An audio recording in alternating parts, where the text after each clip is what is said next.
Namaste. Now we are in the last and third part of my talk about the topic called learning English as a second language. In the first part, we talked about the importance of English language and how it is considered as a second language or a foreign language.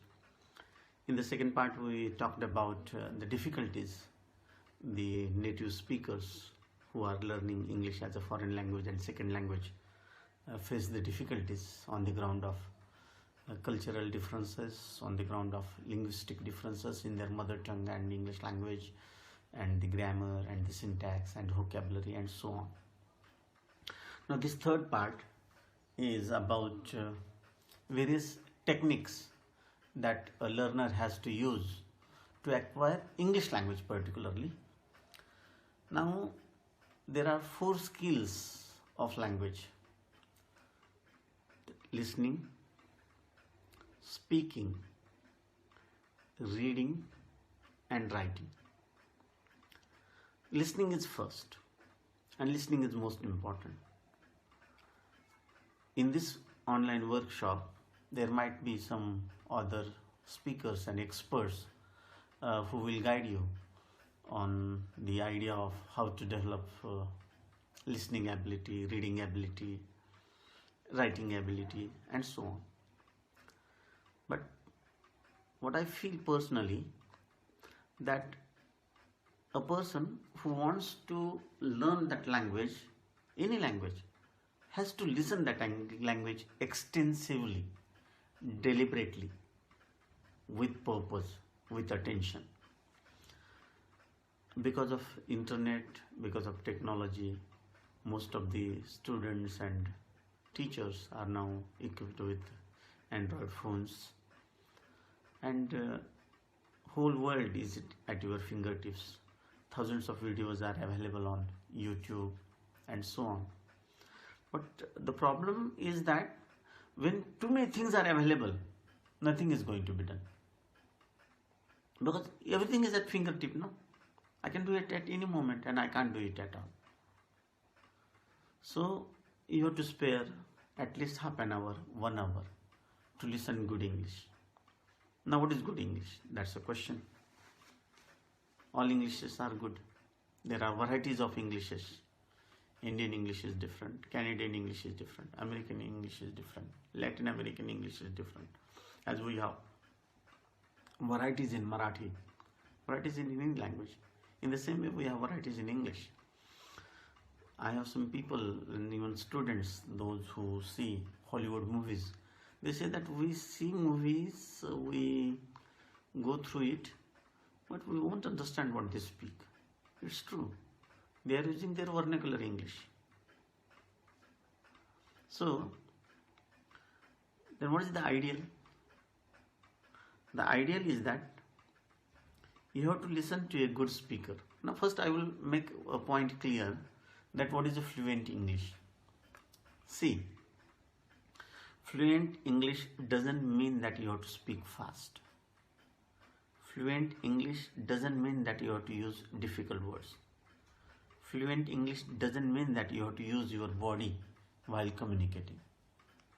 Fluent English is that English that whatever may be the subject matter of your talk, the person of 9th and 10th class in a vernacular medium must understand that what you are talking about.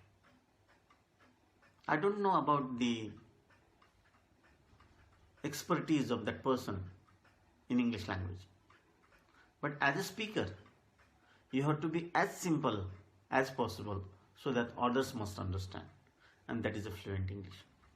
It is not necessary to speak mechanically, to speak in the received pronunciation in quote, not necessary, but your pronunciation should be up to the mark that is expected. Okay, it should not seem that you are speaking just like imitating a Britisher from Greenwich or London. No, not expected. You have to speak in a plain, simple manner so that others should understand what you are talking about. And this can be achieved by practice. In the first talk of our series, I said that your speech is dependent on what you have listened. Then there are the sources from which you can acquire that language. BBC News is there, National Geographic, Discovery Channel, National News Channel of English. Sometimes the line comes, you have to read that line, and it's a continuous effort. You have to listen it deliberately. Say to others that I am listening, don't disturb me. Listen. There are some applications that I will talk about.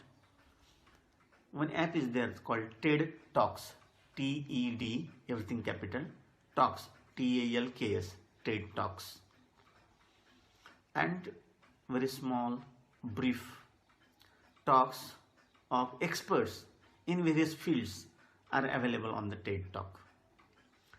And in order to acquire English as a second language, apart from your regular course, regular study, examinations, reading, writing skills, assignments, this is an additional supplement that I want to provide you to help to boost your knowledge of English language. That will give you pleasure, that will give you joy.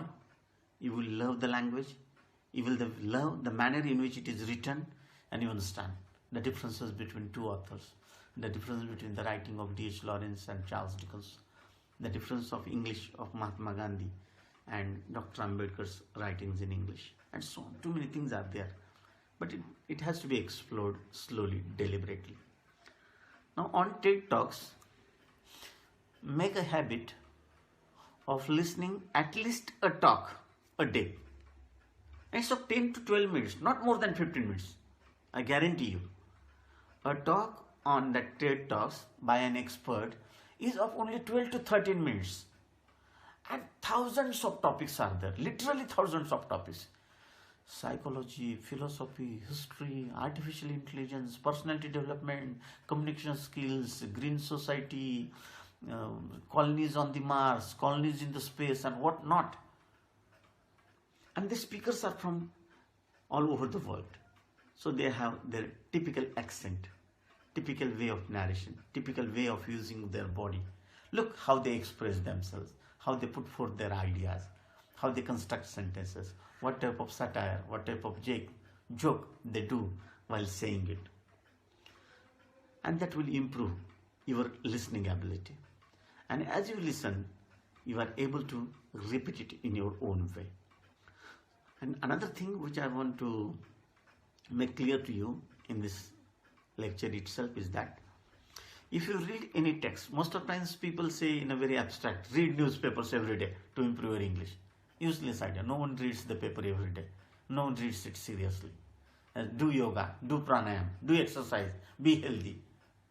It requires 3 seconds to say all these 3 sentences, and it requires the entire life to do all this thing consistently and regularly. I will not say that read newspapers. No, don't read the newspapers. I know that you will not read it. Read a paragraph in English from any source, from your regular textbook, from a newspaper, from article, 5th class book, 6th, 7th, 10th, history, constitution, anything that is in English. Read a paragraph of 10 to 15 lines every day. Read slowly, silently. Underline those words which are difficult to you. Make a list of all those difficult words. See the meaning of that difficult word in a dictionary. On your mobile, you can download Merriam-Webster dictionary. It works offline also. At the time of downloading, it requires net. Merriam-Webster, MERRIAM hyphen Webster, WEBSTER, Merriam-Webster. It's a dictionary app. It's available on Play Store and on iOS system also. You can download it in your mobile. If you come across any difficult word, you know the meaning but you are unable to tell the meaning of that word also is there. So type the spelling of that word and see its meaning instantly there is no other alternative to improve the vocabulary. Because what happens, it has been found that the speakers think in their mother tongue, translate it in English, and they try to speak. And translation is a very difficult phenomenon because you have to find the equivalent words. Syntax of one language is different, syntax of English is different. So when I asked to speak in English, if I think in Marathi, then I will convert that thinking in Marathi in English, and then word order mismatched. I do not get the exact word at that moment in that heat of time, and I stopped. I humbled and I said that I'm sorry, I could not say. It happens because we have had habit of thinking in our mother tongue. It's very natural. That's not wrong. That's why the education has to be given in mother tongue, because our thinking process itself is in mother tongue. It's very obvious and it's true. It has to be. But in order to speak good in English, you have to develop the habit to think in English. Now, how to think in English? You have to create an atmosphere around you, that English news, English magazine, English newspapers, and think continuously in English. If thinking happens in English, the speech will come automatically. We think and we speak. There is no gap between thinking and speaking as far as mother tongue is concerned. Sometimes we speak without thinking, that's a different matter. But most of times, thinking and speaking are closely related to each other. We think and we speak. In mother tongue, it happens instantly. In case of some other language which we are learning, it takes a little bit time. We take a pause, we think, and then we try to recollect the words related to it, and we fall short of words. There is one grammarian, a linguistics called David Crystal. There are grammar books also written by him. Rediscover English Grammar with David Crystal. He says, in order to speak good in English, 3,000 to 4,000 words are enough. To write a good paper in a research journal, 6,000 words are enough. And if you know 10,000 words, no one will understand what you are speaking. That means to speak good in English, 3,000 to 5,000 words are enough, more than enough. The same words we might be using again and again repeatedly. So to speak good in English is not a great task, but it requires efforts on the parts of a learner to learn it. So listen to good news, National Geographic, Discovery, BBC News. Listen them carefully. How the pronunciation is there, how utterance is there. Why news? Because the pace of the speech is maintained and you can understand it in a clear manner. If I recommend you movie, then the language is according to the scene and then from the locality from which the character has come up, and all those things comes with the character. So in order to improve English, I will not recommend English movies. In order to understand the world cinema, go to any movies, that's a different thing. But as for English language and English language, learning as a second language, as a foreign language, you will go for BBC News, National News, TED Talks, various speakers. So on TED Talks, two things will happen. You will get knowledge and you will get knowledge in English. So if you are interested in astrophysics, type on TED Talks, matrix of time and space. And there are series of lectures by the experts and the scientists and so on for personality development. Anything. How to cope up anxiety.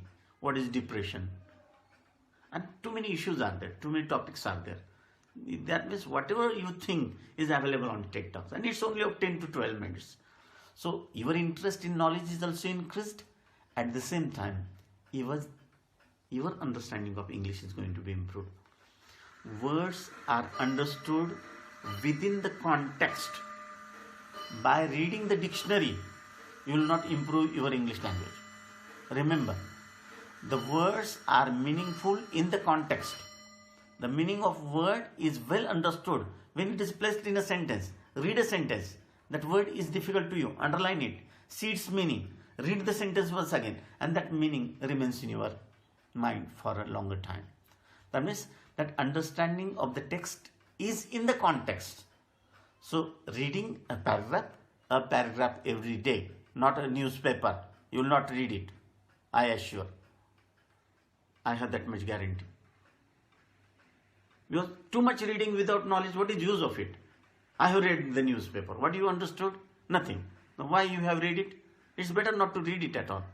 Read a sentence, but you must understand that what that sentence means. How many words are there in a sentence? So without knowing meaning of a single word, don't go ahead. Read at least a sentence, 2 sentences, 3 sentences, 4 sentences. Improve every day, and that's all. By reading dictionary, you will not improve English. By reading that Rapitex, you will not improve English. By reading that Chow's dictionary and Part3 English, you will not improve your English. You will improve your English by daily practice. And it's a skill. How you learn to cycle a cycle? By practice. How you learn to drive a moped, bike? By practice. How you learn to drive a car, if you have learned it? By practice. It doesn't require to be an automobile engineer to drive a car with a good sense. To repair it, it requires mechanic. But to drive, it requires a skill. And skill can be mastered by practice. And it's applicable all the languages all over the world, not only to English. If someone wants to learn French, someone wants to learn German, someone wants to learn Chinese, listen that language deliberately, continuously, consistently. Try to find out the meaning. And not only the meaning, but a word has number of meanings, shades of meanings are there. You can have a dictionary called Roger's Thesaurus, where synonyms and antonyms have been given. One word is there, and 20 to 30 meanings are given. Black, and meaning is given. Antonym of black, white is given. That white is pale, white is pure, white is death, white, too many whites. Too many shades of grey are there. In the same way, too many shades to each and every word. Particular word, particular shade is perfect in a particular context. So you will learn that particular variety of meaning of a single word and the way in which it is used in a different way by different authors. So you will get interest in literature too. You will get interest in language. You will get interest in phrases and idioms of that language, and that is the beauty. And it has to be understood slowly, step by step, not in a day. I will not recommend any novel, any English author, any per se to acquire. But as you develop the habit of reading, you will go on reading a small text, a novella, a short story by O. Henry, or Rabindranath Tagore, or Saki, or Sadat Hasan Manto, and so on. And slowly you develop and translate something from Marathi to English, or English to Marathi, or from Kannada to English, English to Kannada, if you have Kannada as a mother tongue, and so on. The translation will give more twist to your brain to think of equivalent words. It's an exercise of a brain. As we do the exercise to be physically fit, we have to make our brain fit by giving him the exercise. So on any topic, on any incident that occur in your life, in politics, in surrounding, try to comment about that incident in English. It may not be perfect. It may not be exactly correct. It is not going to be published in the newspaper. Something has been announced by some of the ministers or chief minister or prime minister, and you have some feelings, you have some say against or for. Write down few words, read it, and if you feel it's good, give it to the newspaper, and you will be a writer, and that will be the way you will acquire the language in a good manner. I thank the organizers, the Honorable Vice Chancellor, the Coordinator Dhananjay Gatkar, Principal of both the colleges, for giving me this opportunity to have a talk with you. Remember that learning is a continuous process. Learning language is also a continuous process. English is an interesting language.